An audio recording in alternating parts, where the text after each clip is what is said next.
stared at them and thought, how could you do this?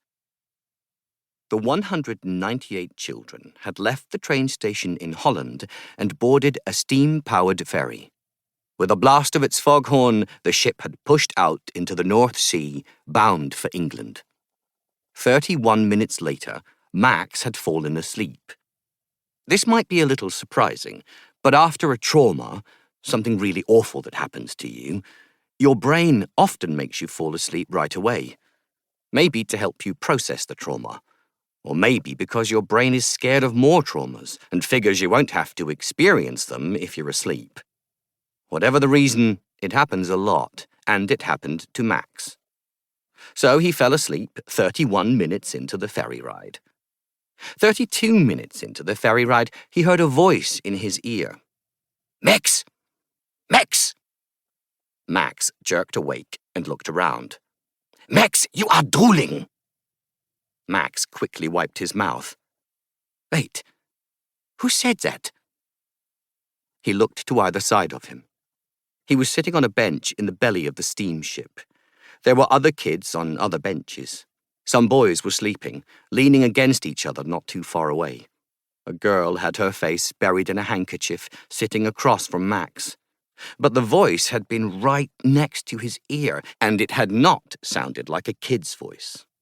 What did you wake him up for? Said another voice, very near his other ear. He was drooling. It was disgusting. I thought he would want to know.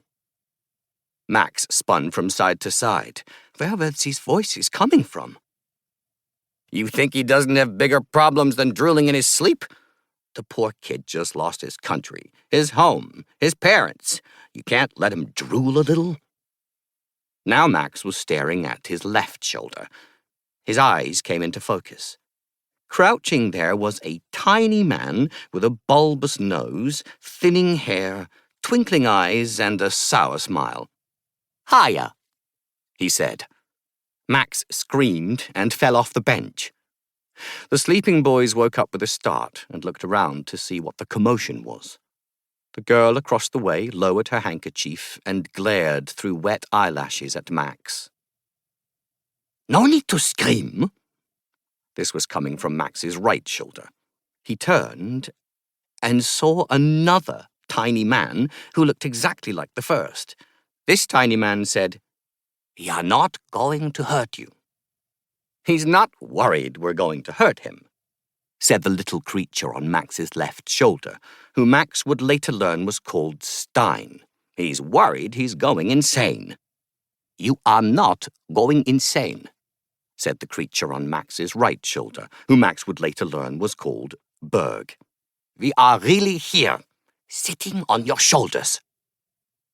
Berg spoke with an antique German accent, like something out of a storybook. Stein sounded more like a vaudeville comedian. Max looked desperately to the children on the other benches. They were staring at him. Don't worry, said Berg. They cannot see us or hear us. Just like we can't hear you. Say something, Stein demanded. Max said, I'm dreaming. Nope, Stein said. Not a dream. Max put his butt on his bench. He eyed both of these tiny men warily, his gaze flitting between them. Then he said, I'm gonna go back to sleep. Since this is a dream, when I wake up for real, you're going to be gone. I wouldn't count on it, said Berg. Yeah, not gonna happen, added Stein. Sorry, kid. Max did not believe them. His eyelids were so heavy they closed themselves. Max slept the remaining 7 hours and 14 minutes of the journey to England. He dreamed of his parents sitting on the threadbare sofa in their living room, listening to the radio Max had built for them, the way they always did after Max's father got home from work. Papa's eyes closed behind his wire-rimmed spectacles, his head resting against the cushions.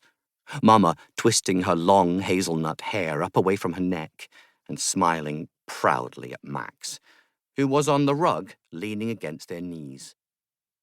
But in the dream, instead of